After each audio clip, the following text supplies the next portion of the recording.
ரூபாய் போலி கூப்பன் காரணமாக ஒரு பெண் தற்கொலை பண்ணியிருக்காங்க. அதை பற்றி நீங்கள் என்ன? நானும் பத்திரிகையில் படித்தேன், தொலைக்காட்சியிலையும் பார்த்தேன். திருச்சி மணச்சநல்லூரில் வந்து இவங்க 8000 ரூபாய்க்கு ஒரு கூப்பன் கொடுக்காங்க.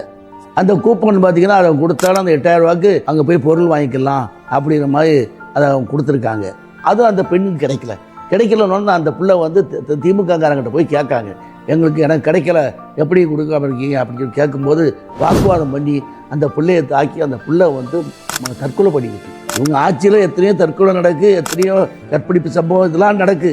ஆனாலும் கூட இவங்க வாக்குறுதியினாலே அதை நம்பியே இன்னைக்கு ஒரு பெண் குழந்தை இறந்துருக்குன்னா இந்த ஆட்சி எவ்வளவு அவ்வளவான ஆட்சி என்பதை மக்கள் புரிந்து கொள்ள வேண்டும். அவங்களுடைய இது கமிஷன், கரப்ஷன், கலெக்ஷன், இந்த மூணும் தான் அவங்களுடைய தாரக மந்திரம். முன்னால் அண்ணா சொன்ன மாதிரி கடமை கண்ணியம் கட்டுப்பாடுலாம் அதெல்லாம் கிடையாது. அவங்க பறக்க விட்டு ரொம்ப வருஷம் ஆச்சு. தமிழகம் செழித்திட, தமிழகம் மீண்டும் வீடு நோக்கி போட்டியிட அண்ணன் புரட்சி தமிழர் எடப்பாடியார் அவர்கள் இந்த ஆட்சிக்கு வந்தால்தான், ஆட்சி கட்டில் ஏறினால்தான் தமிழகம் பலப்படும். மக்கள் அதுக்கு சரியான முறையில் 2026 தீர்ப்பளிப்பார்கள் என்பதை மகிழ்ச்சியோடு தெரிவித்துக் கொள்கிறேன். நன்றி, வணக்கம்.